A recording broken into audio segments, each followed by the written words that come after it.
ব্রাইডকে যখন আমাদের রেডি করে অলমোস্ট ছেড়ে দেওয়ার কথা, গতকাল আমার ব্রাইড এসেছে তখন। তো হ্যালো এভরিওয়ান, আশা করি তোমরা সবাই খুব ভালো আছো। গতকাল 15ই জুলাইয়ের ব্রাইড ছিল আমার রিয়া। ও অলমোস্ট কালকে প্রায় 2 ঘন্টার উপরে লেট। আমার লোকেশন বুকিং ছিল না, আমার বাড়িতেই ও সাজতে এসেছিল। তো আমি সব সেট আপ করে নিয়েছিলাম। এখানে দেখো, যেখানে দুটোই আসার কথা অলরেডি 3:48 বাজে তখন রিয়া এসে উপস্থিত। ওর গায়ে হলুদ আসতে নাকি প্রচণ্ড লেট করেছিল, যার জন্য ও মেকআপটুকুও তোলার মতো সময় পায়নি। সেইভাবেই সেই ড্রেসেই ও চলে এসেছে।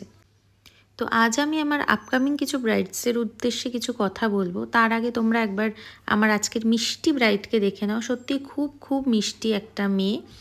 আর ওর যেহেতু সামার ব্রাইড ছিল, গতকাল ভীষণ গরম ছিল, ওর স্কিনটায় আমি প্রথমে একটু আইস রাব করে নিয়েছিলাম।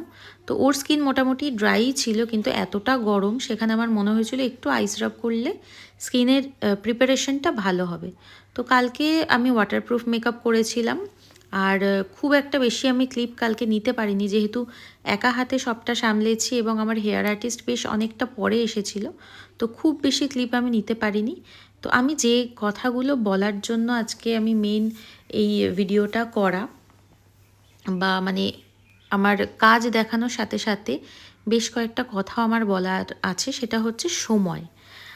আমার আপকামিং প্রত্যেকটা ব্রাইড আমি জানি ভীষণ ভালো, তাদেরকে এগুলো বলার অপেক্ষা রাখে না। তবু আমি একটাবার ব্যাপারটা রিমাইন্ডার দিয়ে দিই। সেটা হচ্ছে, তোমরা সবাই জানো আমি বুকিং নেওয়ার সময় কিন্তু টাইমটা নিয়ে ভীষণভাবে কথা বলে নিই। আমি গতকাল শুধু একটা জিনিসই ভাবছিলাম। আমার গতকাল আরেকটা ব্রাইড ছিল, সেটা পোস্টপন হয়েছে একটা সাডেন রিজনের জন্য। তো যদি আমার ব্রাইডটা পোস্টপন না হতো, আমি শুধু ভাবছিলাম যে আমি কালকে কি করতাম। কারণ যেহেতু অলমোস্ট 2 ঘন্টা লেট, সেখানে আমাদের প্রায় একটা ব্রাইডকে রেডি করা হয়ে যায়। সেখানে যখন 2 ঘন্টা লেট, আমি পরের ব্রাইডের কাছে কি করে যেতাম? কিছুই না, আমার কি করতে হতো, আমার ফার্স্টের ব্রাইডকে বসিয়ে রাখতে হতো। আমার আগে পরের লোকেশনে গিয়ে কাজ করে তারপরে আসতে হতো। সেক্ষেত্রে কি সবারই কিন্তু একটা প্রবলেমে পড়ে যায়, ওরও দেরি হয়ে যেত, মানে একটা ভীষণই একটা মেস হয়ে যেত।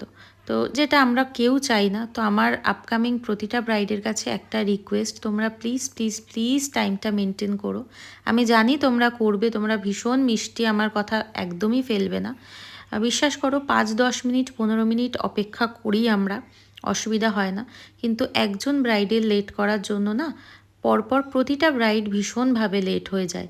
তো সেটা আশা করি তোমরাও চাইবে না কখনো। আর আমি জানি কেউ ইচ্ছে করে করে না, কিন্তু বাড়িতে একটু সেইভাবেই কথা বলে রেখো, আমাদের ব্যাপারগুলো একটু বোঝার চেষ্টা করো। আমি জানি তোমরা বুঝবে, তবু আমার একবার করে তোমাদেরকে বলে দেওয়া। জানো আমি টাইম নিয়ে ভীষণভাবে নিজেও পাংচুয়াল, এবং সেইভাবে কথা বলে তবেই আমি বুকিং নিই। টাইম অ্যাডজাস্ট না হলে কিন্তু সেটা বুকিংটা আমি নিই না। তো যাই হোক, এখানে দেখো টায়রা টিকলিটা কিন্তু খুব সুন্দর ছিল, ইউনিক ছিল, যার জন্য আমি ক্লিপ নিয়েছিলাম।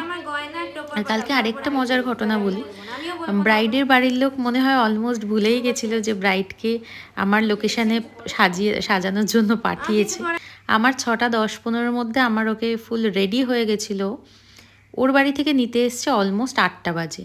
মানে তার একটাই কারণ, সেটা হচ্ছে ওর গয়না আর মুকুট বাড়িতে খুঁজে পাচ্ছিল না, এবং পাওয়ার পরেও যে ওকে কেউ নিতে আসবে, আসার লোকের ভীষণ একটা অভাব ছিল।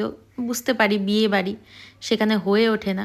তো আমার ব্রাইড ভীষণ প্যানিক করছিল, আমরাও টেনশানে পড়ে গেছিলাম খুব, যে এত লেট হয়ে যাচ্ছে ওর বাড়ি যেতে। তো যাই হোক, তারপরে ঠিকঠাক টাইমে এসে সবটা ঠিকঠাকভাবেই মিটেছে। ওর লুকটা কেমন লেগেছে তোমরা কিন্তু আমাকে অবশ্যই জানিও। ওর খুব পছন্দ হয়েছিল। ওর বিয়েতে আমি গেছিলাম কালকের রাতে, তো সেটাও তোমাদের সাথে শেয়ার করব আমি পরে। তো ওর খুব পছন্দ হয়েছে, ওর বাড়ির লোকের আরও বেশি পছন্দ হয়েছিল। এটাই আমাদের কাছে ভীষণ বড় প্রাপ্তি। তোমাদের কেমন লাগলো সেটা তো জানো আমার কাছে কতটা ইম্পর্টেন্ট। খুবই ভালো লেগেছে। সব কিছু ঠিকঠাক, কলকা যেমন চেয়েছিলে, হ্যাঁ একদম হেয়ার আইস সব সব ঠিকঠাক। আচ্ছা, তুমি আমার টেন্সড ব্রাইড।